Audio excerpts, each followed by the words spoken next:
अपने यहाँ एक कहावत है कि खाने में चटनी का, घर में पत्नी का और पार्टी में टिकट का बड़ा महत्व है।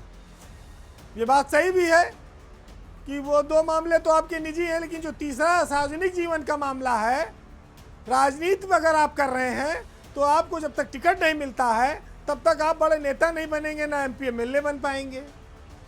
और ऐसे दौर में जब किसी पार्टी की बाजार बहुत चढ़ी हो, सत्ताधारी दल हो, उसका टिकट पाने का महत्व हमेशा ज़्यादा रहा है। और हर कोई ऐसा तो है नहीं कि वो सीधे पार्टी के शीर्ष नेतृत्व से उसका संपर्क हो और जाके वो हाईकमान से बात कर ले, टिकट ले आए। तो ऐसे में जो नेता हैं वो जरिया ढूंढते हैं, वो रास्ता ढूंढते हैं कि आखिर कैसे अपने लक्ष्य तक पहुंचा जाए। भगवा दल जो है भाजपा, वो इन दिनों ऐसे ही एक नेता से बहुत सारे लोग उम्मीद बनाए हुए हैं। वो नेता बहुत सारे पार्टी के वर्करों, कार्यकर्ताओं के लिए एक जरिया बने हुए हैं।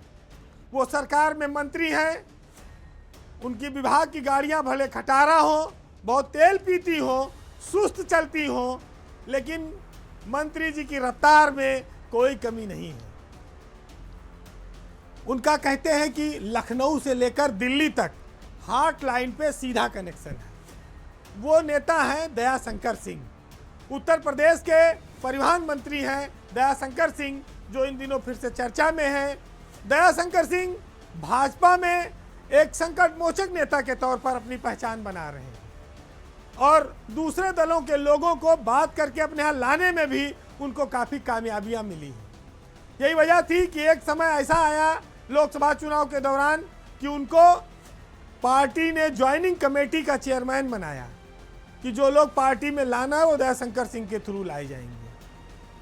उनके विभिन्न दलों के नेताओं के साथ अच्छे संबंध हैं, वो सेटिंग करने के मामले में काफ़ी मशहूर हो चुके हैं। और इसका उन्होंने उदाहरण दिखाया पीला गमछा वाले ओपी राजभर को लेकर। उनके घर कभी वो शाम में पहुंच जाते थे, कभी भोर के अंधेरे में निकलते थे। उनको कई बार देखा गया कैमरे के सामने, और आज उन्हीं की वजह से राजभर सत्ता सुख प्राप्त कर रहे हैं। चर्चा है कि अभी एक समय आई कि मिल्कीपुर में जब उपचुनाव हो रहा था तब मंत्री जी के भरोसे पर उनके ही परिवहन विभाग के एक अफसर ने इस्तीफा दे दिया था, बीआरएस ले लिया था कि टिकट मिल जाएगा। मंत्री जी हैं तो टिकट दिला ही देंगे, लेकिन ऐन मौके पर उसको टिकट नहीं मिल पाया और बेचारे न घर के रहे और न फिर मंत्री जी चर्चा में तब आए जब बलिया के ही चीनी मिल संघ के एक नेता बब्बन सिंह ने एक कांड कर डाला।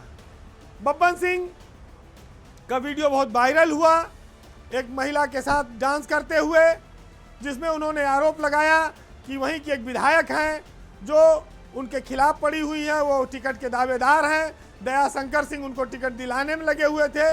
उनकी छवि खराब करने के लिए उनको जो है ये वीडियो वायरल कराया गया और उनका कैरियर चौपट किया गया। वैसे भी बब्बन सिंह उम्र के उस पड़ाव पे हैं कि अगला कदम सीधे गड्ढे में जाएगा, ज़्यादा उनके बचा नहीं है शरीर में दम, लेकिन दिल है कि मानता नहीं वाली स्थिति है। सियासत में जब मौका मिल जाए तब आदमी दावा ठोक देता है कि हमको भी टिकट चाहिए। ऐसे तमाम मामले हैं जो ये दर्शाते हैं कि दयाशंकर सिंह का पार्टी में जलवा कायम है, लखनऊ से लेकर दिल्ली तक कायम है और वो टिकट वितरण मंत्री के रूप में मशहूर हैं। उनकी लोकप्रियता में कोई कमी नहीं आई है। विभाग चाहे जैसे चले कोई समस्या नहीं है, परमिट चाहे जिस कमेटी से जारी हो कोई समस्या नहीं है। तो किस्मत के खेल देखिए कि दयाशंकर सिंह लखनऊ विश्वविद्यालय के अध्यक्ष रहे, सियासत में बहुत समय तक संघर्ष किया, फिर उनकी पत्नी विधायक बन गई, मंत्री बन गई, फिर वो भी विधायक बन गए, वो आज मंत्री बन गए। कितने लोगों को उन्होंने भाजपा में मौका दिया, मंत्री बने हैं उनके साथ के लोग। तो जो आदमी कभी खुद के लिए तरसता था, आज वो दूसरों का भविष्य संवार रहा है। दयाशंकर सिंह को लेकर आप दो तरह की विचार रख सकते हैं। एक आप ये कह सकते हैं उन्होंने पार्टी को मजबूत किया है, कुनबे को बढ़ाया है। दूसरी ओर आप ये भी कह सकते हैं कि उनकी किस्मत पहले बहुत डामाडोल थी, आज वो शिखर पर है। और कई बार वो अपने विभाग के अफसरों से असहज भी रहे हैं। हालांकि वो बाहर कभी खुल के बोले नहीं, लेकिन दिल में दर्द हमेशा रहा है। तो जो सबको साथ लेकर खुश करके चलने का नाम है वो है दयाशंकर सिंह। इन दिनों भाजपा की वो नई उम्मीद है। उत्तर प्रदेश